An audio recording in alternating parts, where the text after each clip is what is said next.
I fell in love with a man my family would never accept. They will never approve of us, he warned.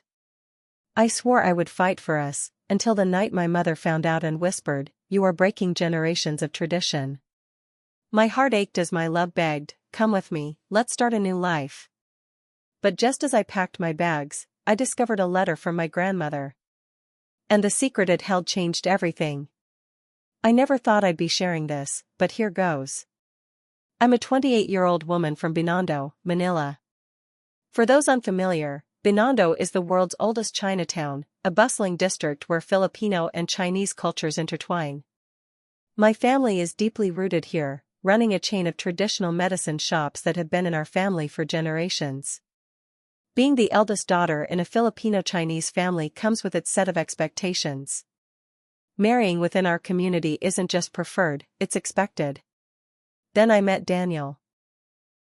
Daniel is a 30-year-old African-American architect from New York. He came to Manila to oversee a project in Makati, the central business district known for its skyscrapers and modern architecture. We met at a charity event in Quezon City. I was there helping organize, and he was one of the donors. We were introduced by a mutual friend, and there was an immediate connection. We started seeing each other discreetly. Our dates were often in less conspicuous places, quiet cafes in Poblacion, hidden art galleries in Cubao, and evening walks along Roxas Boulevard.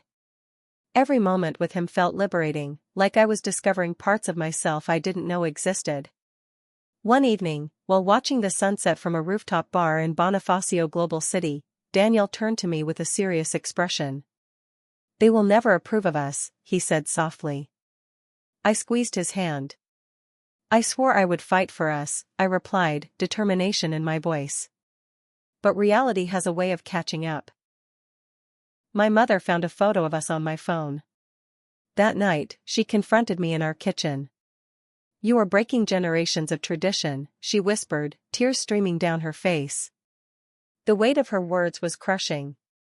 I was torn between the love I had for Daniel and the deep-rooted respect for my family's customs. Days turned into weeks of silent dinners and cold stares. The once warm and lively household became a place of tension and unspoken words. Daniel sensed the strain. One evening, he proposed a solution. "Come with me," he pleaded. "Let's start a new life in New York. Away from all this." The idea was tempting. A fresh start, free from judgment and constraints. I began packing my bags, envisioning a future where love wasn't overshadowed by tradition. As I was clearing out my closet, a dusty box caught my attention. Inside, I found a letter addressed to me in my grandmother's handwriting. With trembling hands, I opened it. "My dearest," it began, "love is a beautiful journey, but it is also fraught with challenges. In my youth, I too fell for someone outside our community. We dreamed of a life together, but I chose the path of duty and married your grandfather. While I don't regret the life I've lived, a part of me always wondered about the road not taken. Remember, the choices you make will shape not only your destiny but also the legacy you leave behind." Tears blurred my vision as I realized the depth of her words. She had faced the same crossroads I stood at now. The following morning, I met Daniel at our favorite cafe in Intramuros. The historic walls seemed to echo the weight of our impending conversation. "I found a letter from my grandmother," I began, my voice quivering. She faced a similar situation in her youth. Daniel reached across the table, taking my hand in his. "What does this mean for us?" I took a deep breath, searching for the right words. "I love you, Daniel. But I need to find a way to bridge the gap between my heart and my heritage. Running away feels like leaving unfinished business behind." He nodded slowly, understanding evident in his eyes. "Then let's face this together. Here. We'll show them that our love can honor both our backgrounds." The journey wasn't easy. We attended family gatherings where whispers followed us, faced disapproving glances during festivals in Chinatown, and had countless discussions with my parents about our intentions. But over time, love began to dissolve the barriers built by tradition. My mother, seeing the genuine happiness Daniel brought into my life, started warming up to him. She even taught him how to cook our family's secret recipes, laughing as he fumbled with the ingredients.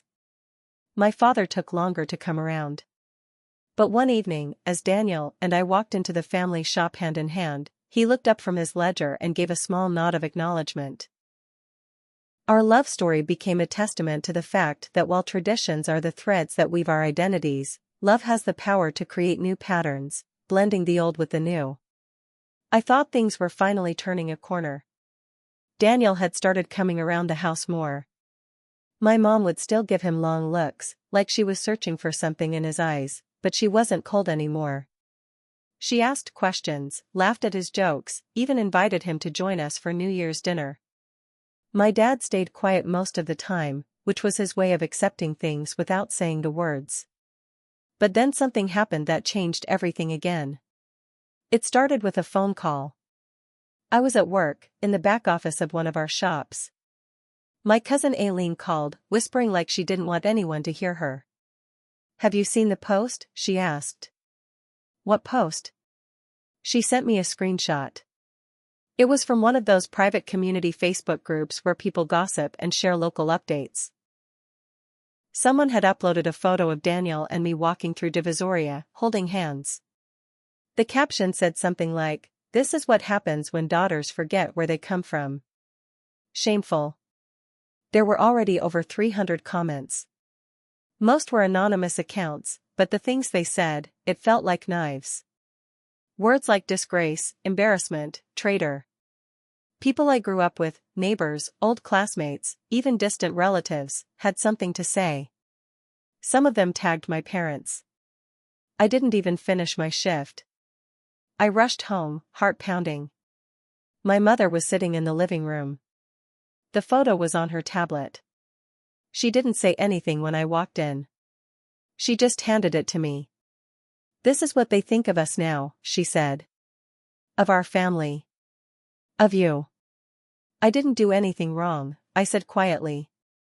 She looked at me like I had just told a lie. "You didn't protect what was sacred." Before I could respond, my dad walked in.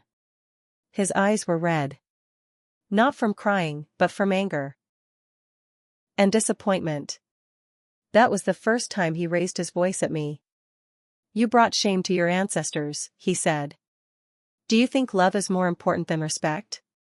Than honor?" I didn't know what to say. I had always been the obedient daughter. The quiet one. The one who never gave trouble. I was the one who stayed behind to help with the business, while my siblings moved abroad. Now, all of that was gone in their eyes, erased by one decision. I went to Daniel's place that night. I cried the whole way there. When I walked in, he knew something was wrong. "They saw the post," I told him. He held me, let me cry into his shirt. But then he pulled back. "We can still go," he said. "We can be on a plane by the weekend." But something had shifted in me. I wasn't so sure anymore. Not about him, but about everything else. "I don't want to run," I whispered. "But I don't know how to stay either." That's when he got quiet. He turned away for a moment, then looked back at me with a look I hadn't seen before. A hard one. "I can't keep waiting," he said. "I've put my life on hold for you. My job in New York, my family back home, everything. I did that because I believed in us. But I won't beg to be accepted." I felt like the air had been sucked out of the room. "I'm not asking you to beg," I said. "No," he said, "but you're asking me to stay in a place where I'm hated. Where I'll always be the outsider. That night ended without a solution. We didn't fight, not exactly. But we didn't hug, didn't say "I love you" either. I left before dawn, walking through empty streets with a sick feeling in my chest. The next morning, things got worse. A woman came into our shop asking for my dad. She handed him a manila envelope and left. Inside was a photo of Daniel, taken years ago, from what looked like a mugshot. There were court papers too. Daniel had been arrested in college for assault. I confronted him right away. He didn't deny it. "I was 19, he said. Some guys jumped my brother outside a party. I fought back. I didn't have a record after that, it was expunged. I told you I wasn't perfect. I stared at him, trying to connect this version of him to the man I knew. But you didn't tell me, I said. I didn't think I had to. Now my parents were using it against him. He hid this from you, my mother said. What else is he hiding? Everything was spiraling. And just when I thought it couldn't get any worse, I got a message from my aunt in Hong Kong. She told me something I still haven't come to terms with. My grandmother, the one who wrote me that letter, had a son before she married my grandfather. A child from the man she was in love with. A child she was forced to give up to keep the family name clean. The child had been adopted by a Filipino-American couple and raised in the U.S. His name? David Freeman. Daniel's father. My boyfriend. I haven't told anyone yet. Not Daniel. Not my parents. Not even myself, not really. I'm still trying to believe it's not true. But the dates match. The name matches. The story matches. If it's true, then I'm in love with the grandson of the man my grandmother was forced to give up. If that's true, then Daniel and I are related. I don't know what to do. I couldn't sleep for days after my aunt sent me that message. I kept reading it over and over. Your grandmother had a child before she married. A boy. She gave him up. His adoptive name was David Freeman. Daniel had mentioned once that his father was adopted. Said he didn't know much about his biological family, only that they were Filipino, and that he had never looked into it. It felt like a sick joke. My grandmother's secret, now my secret. What were the odds? I didn't tell anyone. Not Daniel. Not my parents. Not even Aileen, and she knows everything about me. I just needed time to think. But time didn't give me peace, just more questions. Was this why I felt so drawn to Daniel from the beginning? Was this the universe trying to fix a mistake made decades ago? Or was it something worse, something we weren't supposed to uncover? While I was still spiraling, something else happened. Daniel lost his job. The architectural firm in Makati closed the project early due to budget cuts. Just like that, he was jobless, stuck in a country where he didn't belong, and his relationship with me was hanging by a thread. I offered to help. Stay with me, I said. We'll figure it out. But he didn't want help. He pulled away. He stopped calling me first. Stopped smiling the same way. It was like we were both drifting into different oceans. Then one day, I followed a strange feeling and checked his social media, not the one he used often, but the old one he once showed me when we first started dating. He had posted a new photo. He was at a resort in Tagaytay. Not with me. With someone else. A woman. She was tagged, Claire R. Freeman. His cousin? I clicked. No. His half-sister. I kept digging. It turns out Claire was doing a DNA ancestry test. Her profile was public. She posted about it proudly. That's when the final knife hit me. Her results showed something unusual. A shared DNA match with someone from the Tan family line. My family name. So it wasn't just a maybe anymore. Daniel's biological roots really did trace back to mine. To my grandmother. The child she gave away? That child was Daniel's father. And now, what did that make Daniel to me? I didn't want to believe it. But it was all lining up. Suddenly, it all made sense. The connection we had. The way my grandmother's letter felt like it was written not just to warn, but to confess. And now I realized, the reason she left that letter behind wasn't just about love. It was about truth. And maybe, about guilt. But that wasn't the only secret she left. A week later, my mother found an old safety deposit box key inside my grandmother's prayer book. She gave it to me, like she wanted nothing to do with it. I went to the bank in Escalta where the deposit box was kept. The manager was old, recognized my family name instantly. When they opened the box, it wasn't filled with jewelry or old cash like I expected. It had a stack of letters, none of them addressed to me. They were addressed to David Freeman. Each letter was handwritten by my grandmother. She had been writing to the son she gave up, for years. She never mailed them. Maybe she didn't know where to send them. Or maybe she was afraid. But in those letters, she wrote everything. About her love for him. Her pain. Her silence. And her wish that, someday, you will return to where your story began. I sat in that cold bank room, holding letters meant for Daniel's father, reading words that now connected us in a way no love story ever should. I still haven't told Daniel what I know. He deserves to hear it. But I don't know how. I don't know if I'm strong enough. Because this love I thought I would fight the world for? Might be the one I have to destroy. Or worse, walk away from forever. I finally decided to tell him. I couldn't sleep anymore. Couldn't look at him without thinking, what if? What if this love wasn't meant to be because fate was warning us the entire time? Daniel came over on a rainy Thursday night. My mom didn't speak to him. My dad wasn't even home. We sat in my room, the air between us heavy and quiet. I had the letters in a small box on the bed. I need to tell you something, I said. My voice was shaking. He looked tired. He hadn't shaved in days. His eyes were distant, like he'd already begun letting go. Okay, he said slowly. What is it? I opened the box. Handed him the letter on top. He read the first paragraph and frowned.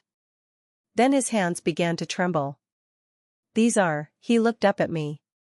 These are for my father? I nodded. Your father was my grandmother's son. The one she gave up. It's real. The DNA results match. Your sister posted them online.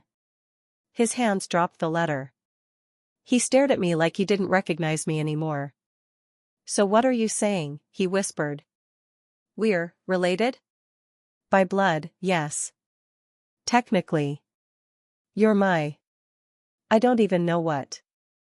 Cousin? Distant, maybe. But yes. He stood up, backed away from me like the floor had opened up beneath him. No, he said, his voice louder now. No. This isn't happening. I didn't know, I said quickly. Daniel, I swear to you. I didn't know. But you waited, he said. You knew and you waited. You let me kiss you. Touch you. Sleep next to you. His voice cracked. He ran a hand through his hair and turned to the wall, punching it once. Not hard enough to break it, but enough to scare me. I didn't know how to tell you, I cried. I found out after everything. I didn't know if it mattered. I didn't want to lose you. You should have told me the moment you found out. He wasn't wrong. Then, as if fate wanted to put a spotlight on the wreckage, my mother opened the door. She saw the letters in Daniel's hands. Saw the tears on my face. What's going on? She asked sharply. Daniel didn't even hesitate. Ask her, he said bitterly. Ask your daughter why the love of her life might be her cousin. Her face went blank. Then horror. Then silence. You told him? She said to me, her voice quiet and cold. I had to, I replied. She stepped into the room. Slowly. Her eyes didn't leave mine. I told your father we should have burned those letters. That hit me like a slap. You knew? I asked. You knew this whole time? She didn't answer right away. Then she sat on my bed, shaking her head slowly. I found out when your grandmother died, she said. I read one of the letters by accident. I didn't tell you because I thought it was in the past. Dead and buried. Daniel was frozen in place. So you kept it a secret, he said quietly. And let me walk into this family. Let me love her. It wasn't supposed to go this far, my mom snapped. You were supposed to leave. She was supposed to come to her senses. He laughed bitterly. I gave up everything for her. And that's when he turned to me again, eyes full of pain. I asked you to leave with me. I begged you. And you said no. You chose your family. This family. I didn't want to lose everything, I said. But I lost you anyway. He grabbed his coat. Walked out. I didn't follow. For 3 days, I didn't leave my room. I didn't eat. My parents tiptoed around the house like something had died. Maybe something had. Then Aileen came by. She sat next to me and didn't say anything for a while. Then she said something that stuck. You loved him. You fought. And now you know the truth. The real question is, can you live with it, or not? 2 weeks later, Daniel sent me an email. Not a message. Not a call. Just an email. He was back in New York. He had told his parents the story. They were shocked. But supportive. I'm not angry anymore, he wrote. Just heartbroken. I don't regret loving you. But I don't know how to carry it forward. Maybe one day we'll see each other again, and the world will feel different. Until then, take care of yourself. You're stronger than you think. I walk past his favorite cafe in Intramuros sometimes. It still smells like cinnamon and coffee and rainy afternoons. I haven't gone in. My grandmother's letters are still in the box. I read them when I need to cry. Or remember. People talk less now. The gossip died down. My parents never brought him up again. Not once. It's like he was a ghost that passed through and left everything changed. I think about him every day. Not just what we had. But what we lost. What we never should have had in the first place. Love, it turns out, is not always enough. But it's never forgettable. And sometimes, the deepest love stories are the ones we're forced to end. Not because we stopped loving. But because the truth refused to let us stay.